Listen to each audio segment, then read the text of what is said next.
অতিরিক্ত পেকে যাওয়া কলা, যেটা আমার বাচ্চাদের ভাষায় একদম পচে গেছে, খাওয়াই যাবে না, সেই কলাটা দিয়েই দারুণ ইউনিক স্বাদের গুলগুলা বানিয়ে নিয়েছি। এখন তো আমার বাচ্চারা নেচে নেচে পিঠা খাচ্ছে আর বলছে আম্মুর কি বুদ্ধি, এই না হলে আমার আম্মু এত সুন্দর প্রশংসা পেলে কার না ভালো লাগে বলেন। আমি তো আমার বাচ্চাদের মুখে সুন্দর সুন্দর এই কমপ্লিমেন্টগুলো পাওয়ার জন্য প্রতিদিন নিত্য নতুন রেসিপি তৈরি করি, যাতে ওরা খুব খুশি হয়ে যায়। আর ওদের খুশি দেখলে আমার কোনো কষ্টই থাকে না এগুলো করার পরে যে কষ্টটা হয়।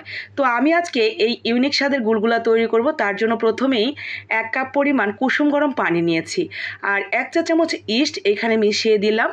ইস্টটা কুসুম গরম পানিতে যতক্ষণ না পর্যন্ত গলে যাচ্ছে ততক্ষণ সুন্দর করে মিশিয়ে নেব।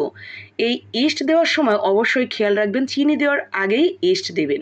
চিনি দেওয়ার পরে যদি ইস্ট দেন তাহলে কিন্তু ইস্ট গলে না আর খুব একটা অ্যাক্টিভও হতে চায় না। তবে এই ক্ষেত্রে আমার ইস্টটা অ্যাক্টিভ না হলেও চলবে।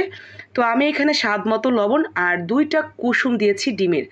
তো 2টা ডিমের কুসুম দিয়েছি শুধু সাদা অংশটা বাদে, আর কিছুটা পরিমাণ চিনি দিয়ে দিলাম, সাথে সামান্য একটু ভ্যানিলা এসেন্স দিয়েছি ডিমের গন্ধটা যাতে না থাকে, আর দিয়েছি এখানে আমি স্বাদ মতো লবণ। তো সব কিছু ভালো করে মিশিয়ে নিয়ে এইটা আমরা রেখে দিব রেস্টে, ওই ধরেন 15 থেকে 20 মিনিটের জন্য। খুব বেশি অ্যাক্টিভ হওয়ার দরকার নেই, হালকা পাতলা একটু অ্যাক্টিভ হলেই চলবে। তো যতটুকু অ্যাক্টিভ হয়েছে 15 থেকে 20 মিনিটের মধ্যে ততটুকুতেই আমার হয়ে যাবে। তো গুলগুলা বানানোর জন্য একদম পারফেক্ট একটা ডো হয়েছে। তো এখন এই যে অতিরিক্ত যে পেকে গেছে যেই কলাটা, এটা আমার বাচ্চারা ছুঁয়েও দেখবে না। উপরের যে খোসাটা এটা যদি একটু কালারফুল হয়ে যায়, মানে একটু কালো কালো হয়, তাহলে আর খাবে না কেউ। তো এই অতিরিক্ত পাকা কলাগুলো আমারও খেতে খুব একটা ভালো লাগে না। আমি হয় মুড়ি দিয়ে একদম মেখে খেয়ে ফেলি, আর নয়তো এরকম নিত্য নতুন রেসিপি তৈরি করে দিই। তখন আর ঠেলাঠেলি করা লাগে না, সবাই মিলে খুব এনজয় করেই আমরা খেয়ে নিই।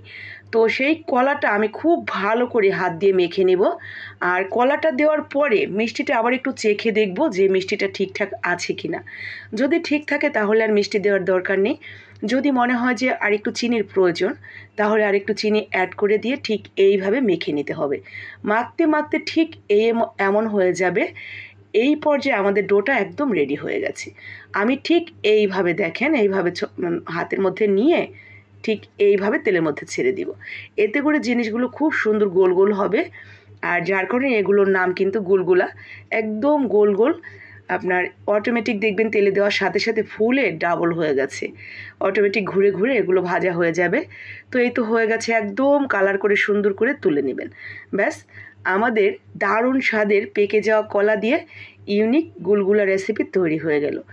এখন এই পচা কলা না পেকে যাওয়া কলা এটা বোঝার উপায় নেই। আমার বাচ্চারা তো খুব খুশি এই পিঠাগুলো পেয়ে, ওরা নাচতে নাচতে খেতে খেতে পড়তে বসে গেছে।